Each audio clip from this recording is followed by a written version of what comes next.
Salut tout le monde et bienvenue à tous sur Ciné Recap 2.0. Aujourd'hui, je vais vous parler d'un film d'horreur très sympa de 2015 intitulé « I.A.M. Aero ». Attention aux spoliés.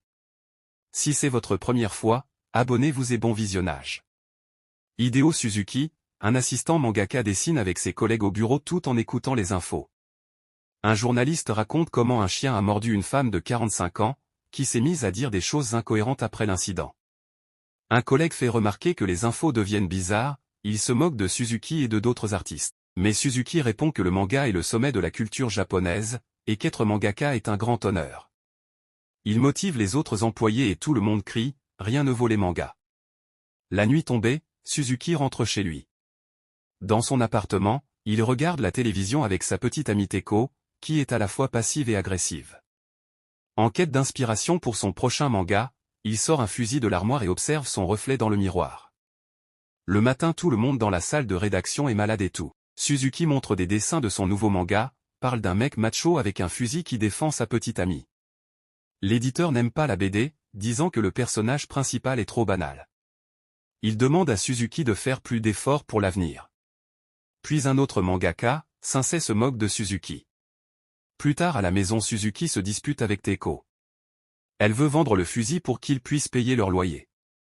Teiko pense que Suzuki est un loser, et dans un excès colère, elle met brutalement fin à leur relation en le mettant à la porte de l'appartement. Suzuki va dans un parc avec son fusil et feuillette un manga de Sensei.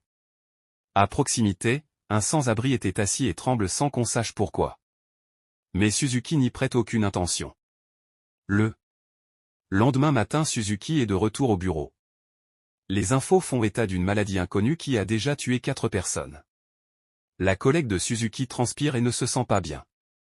La jeune femme s'en va, et Mitani explique aux autres qu'elle a probablement contracté le virus de Sensei. Elle a la même marque de morsure dans le cou que lui. Le patron entre de la pièce, et il a aussi de marques de morsure.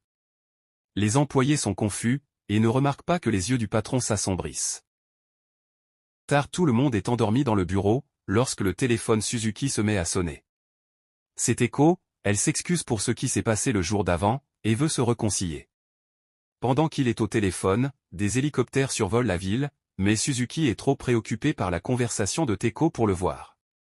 Il laisse tout en plan, achète le plat préféré de sa copine et va chez elle. Mais bizarrement personne n'ouvre la porte. Suzuki jette un coup d'œil par la trappe de la boîte à lettres, et voit Teiko allongée sur le lit. Soudain, elle se lève, bouge bizarrement et tombe sur le sol. Nous voyons alors qu'elle est en train de faire une crise, son corps et son visage se transforment, elle devient une sorte de démon en marchant jusqu'à la porte. Le zombie Teiko attaque Suzuki et lui mord le bras. En essayant de s'échapper, il frappe accidentellement la fille à la tête et sort de l'appartement en courant. Sur le pont, Suzuki voit une femme avec un bras ensanglanté, puis des dizaines d'avions qui survolent la ville. Au bureau, le jeune homme trouve Mitani avec une batte ensanglantée dans la main. Mitani est le seul survivant parmi les cadavres des autres collègues zombies. Il explique que le seul moyen de tuer ces monstres est de détruire leur cerveau, et que ceux qui sont mordus deviennent eux-mêmes des monstres. Mais il s'avère que Mitani est mordu lui aussi, et quand il commence à se transformer en zombie, il se suicide. Le chaos règne dans les rues, il y a des zombies flippants qui courent parmi les gens ordinaires. Celui qui n'arrive pas à se cacher est dévoré.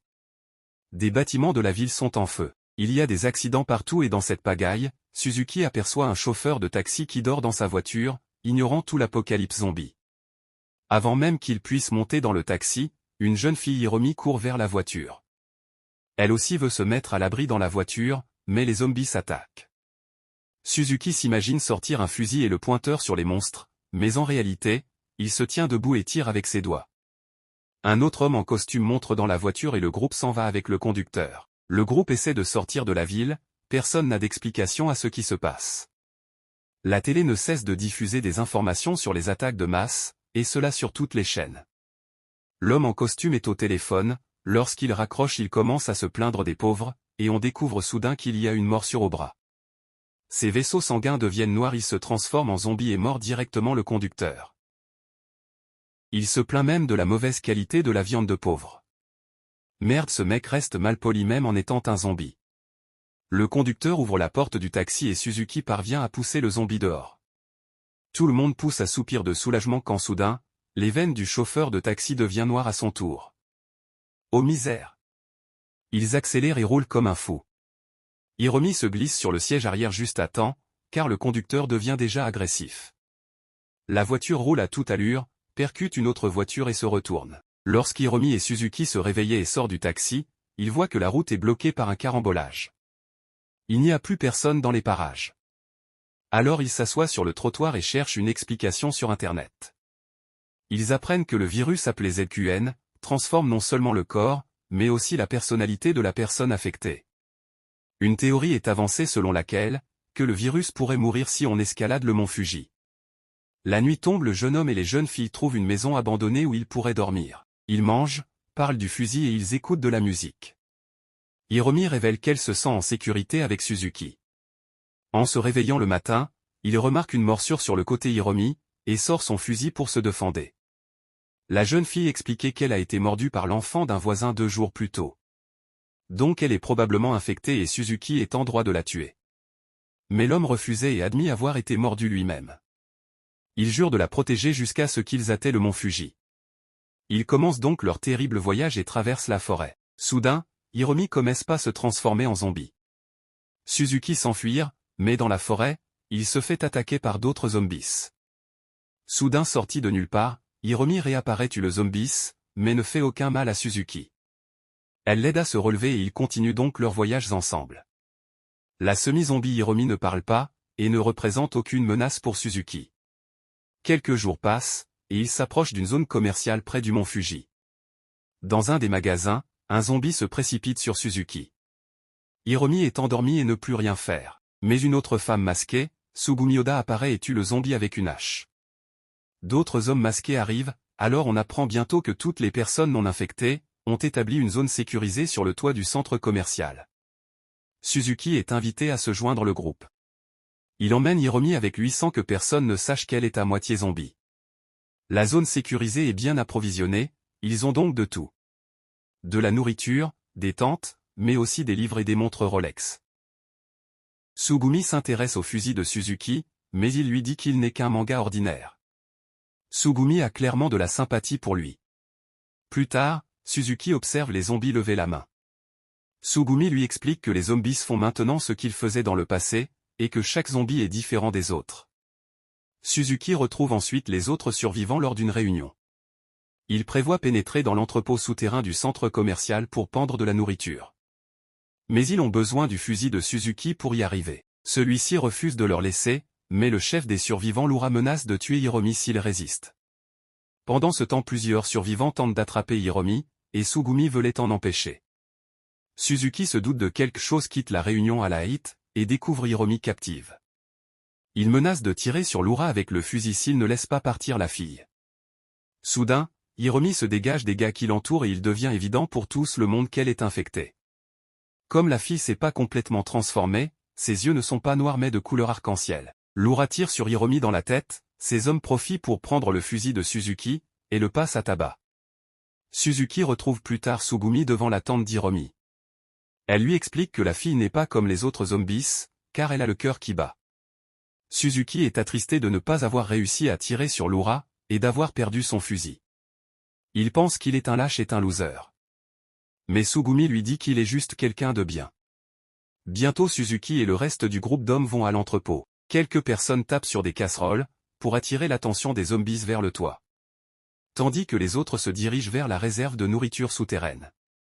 De l'autre côté du bâtiment, il fait sombre dans les sous-sols mais alors qu'ils progressent lentement quelqu'un allume une lumière, et bizarrement personne ne se demande pourquoi.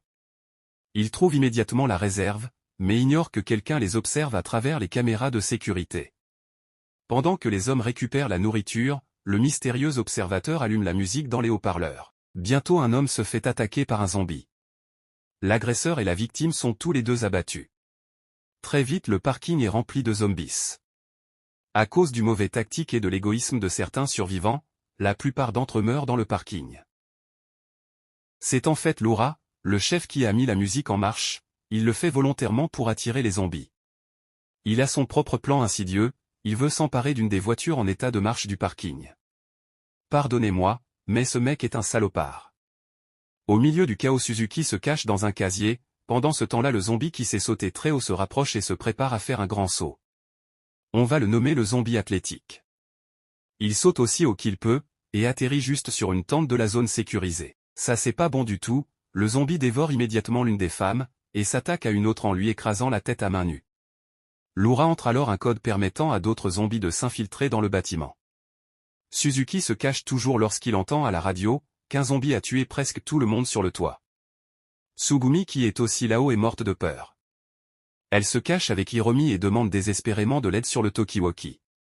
Personne ne répond car tout le monde se cache, ou est en train de se faire dévorer. Suzuki passe en revue des plans d'évasion dans sa tête, et dans chaque situation hypothétique, il s'imagine mourir. Sa peur et son imagination prennent le dessus. Mais il entend à la radio Tsugumi qui pleure, il pense à Hiromi, il sait qu'il doit surmonter sa peur, alors il pousse un cri et sort du casier.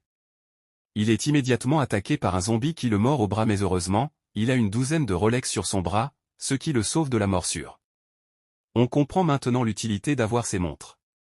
Suzuki prend un talkie-walkie, et informe Tsugumi qu'il arrive leur secours. Il décide de se retrouver sur le parking et de prendre une des voitures. Suzuki combat les zombies en utilisant son cerveau, par exemple, il répand du riz sur le sol pour les faire tomber.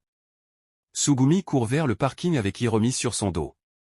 Ils sont attrapés par Laura, qui se transforme également en zombie.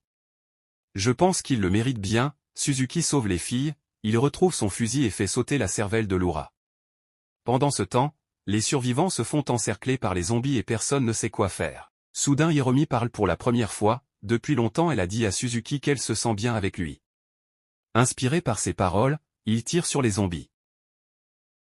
Finalement seul Suzuki, Hiromi et Tsugumi survivent. Il parvient à tuer tous les zombies, sauf le zombie athlétique qui est toujours vivant. Avec l'unique cartouche reste Suzuki tire sur la tête du zombie, mais sa tête avait déjà été écrasée, et la balle ne le tue pas. Le héros n'abandonne pas et utilisant son fusil comme une batte de baseball pour pulvériser le cerveau de son ennemi une bonne fois pour toutes. Le trio quitte le centre commercial, laissant une montagne de cadavres derrière eux. Dans la voiture Suzuki se demande s'il va se transformer lui-même en zombie, ou s'il aura de la chance. Et après tout ce qu'il s'est passé, il ne pense toujours pas être un héros. Voilà pour l'histoire, abonnez-vous à la chaîne. Likez la vidéo si elle vous a plu. À bientôt.